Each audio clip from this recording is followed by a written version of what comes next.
Hi, in this session we're going to be looking at the concept of foreshadowing and tragic inevitability in Othello. In a tragedy, dramatists often use predictions or foreshadowing to build tension. It makes the tragic ending seem inevitable. One example that to see is that Juliet in Romeo and Juliet seems to see reality and the future all at once when she was Romeo just after they've agreed to marry. She's looking down at him from the balcony, his face is looking small and pale in the moonlight, and she has thought, "Oh God, I have an ill-divine soul. Methinks I see thee now thou art below, as one dead in the bottom of the tomb. Either my sight fails, or thou lookest pale." Amazing.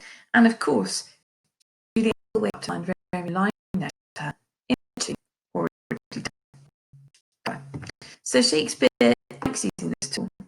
And sometimes the characters even seem to rail against it. Tragic heroes often feel powerless in the face of it. At the end of Romeo and Juliet, the final act, where Romeo hears of Juliet's death, of course she's not dead yet, he said, "Is it even so? Then I defy you, stars." No, he's kind of crying thing. Great. But that's a great example of a tragic hero who feels totally powerless. It's the machinations of the heavens that seem to be at work against him. So predicting nature and discussing faith is an important part of tension in the tragedy. But what about Othello? Well, Othello does have moments of foreshadowing. For example, Iago predicts a future of his own creation. This gets a bit different because Iago is more like a pitmaster, because this has aspects of the revenge tragedy and he's the malcontent. So rather than predicting something that seems out of their control, we know that Iago actually has it under his control. He suggests to Othello, "Oh, beware, my lord of jealousy. It is the green-eyed monster which doth mock the meat it feeds on. That cuckold lives in bliss, certain of his fate, loves not his wronger, but oh, when damned tell the error who dotes yet doubts, suspect yet strongly loves." Cruelly, Iago is saying to Othello, "It's bad enough being cuckold, but it's even worse not being sure if you're a cuckold. That would trip you, mad with jealousy, don't yet doubt, suspects the others. Put your foot in both camps." An image monstrous, the great monster, is the foreshadow of the frothing, incessantly enraged Othello, who will at once have a fit of paroxysms, probably like a seizure-like event, on the stage in mid-play, and whose eyes will be rolling on his head, who will be pulling on his lips, behaving in sort of freakish ways in the scene with Desdemona. And she'll say to him, "Why do your eyes roll like that, my love? And why are you gnawing on your nether lip?" She can see that he's incensed, monstrously so. In fact, he's regressing back to an incredibly typical stereotype, the monstrous more. So the foreshadowing that Shakespeare uses here definitely draws attention to Iago as a meta-dramatist. He is creating a drama that unfolds in the play and shockingly watching it happen.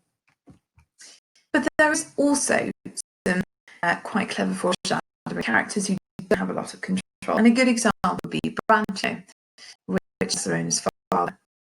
He warns first, "Look to her more, if thou hast I see, she has deceived her father, and may thee," he says in a rhyming couplet before he parts, to charming last phrase, "Short that wife yours."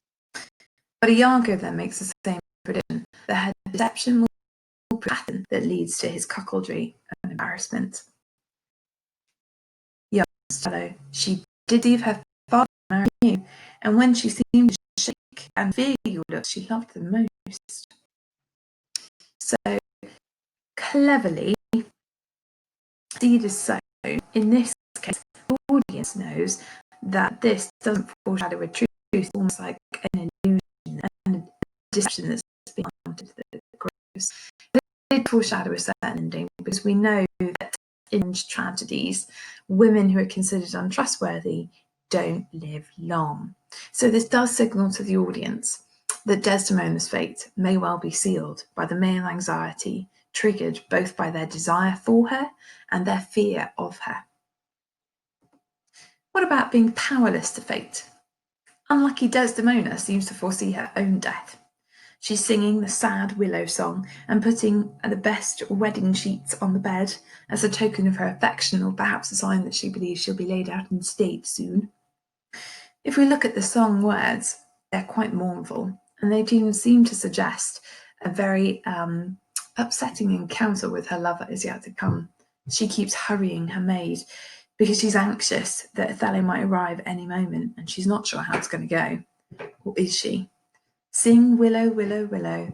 Her salt tears fell from her and softened the stones.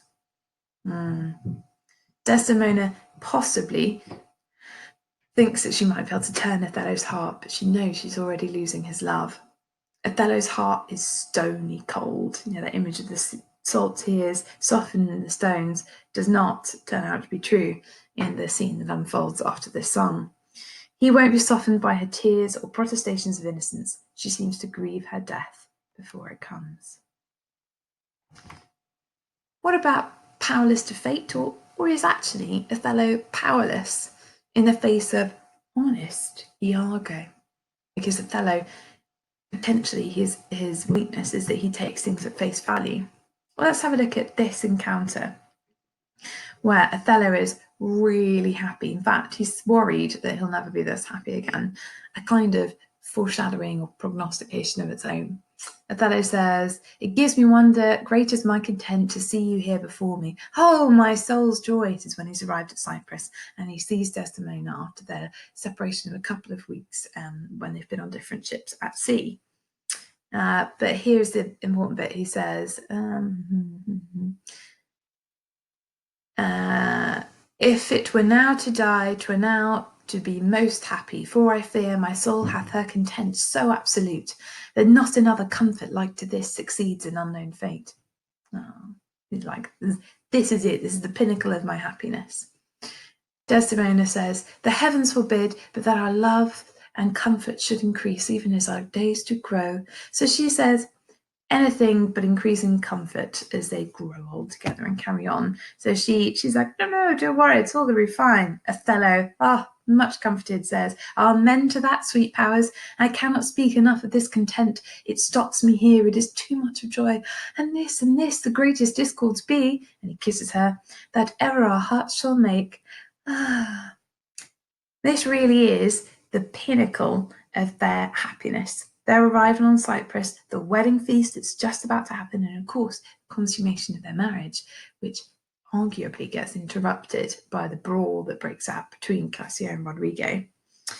That moment is immediately pierced by this aside from Iago.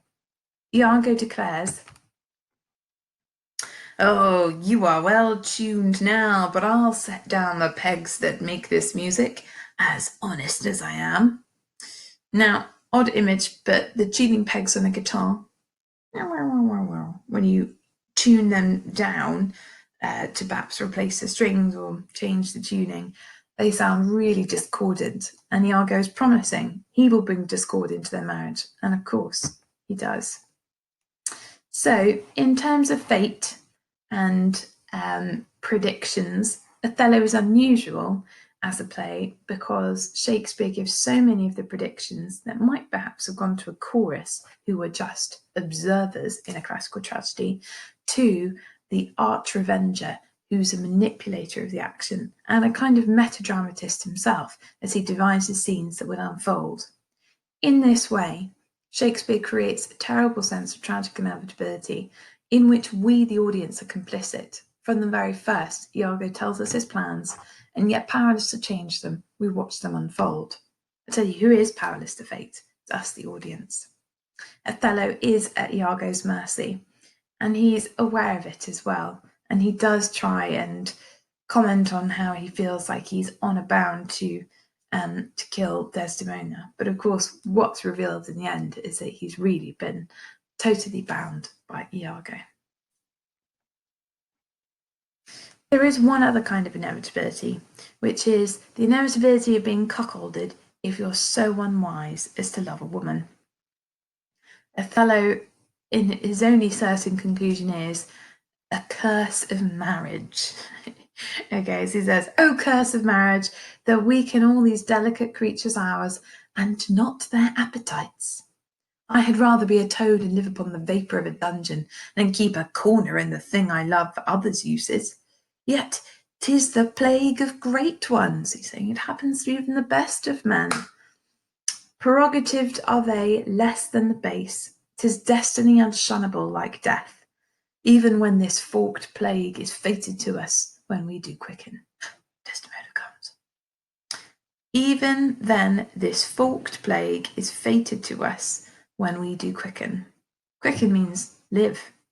So he's saying this cruel, tormenting plague of loving a woman is sort of part of the curse of marriage. And once you desire a woman, you've ceded some power to her, power over you and your desires, power to embarrass you. And there is a tragic inevitability in Othello's understanding of marriage, because women can't be trusted in Renaissance drama.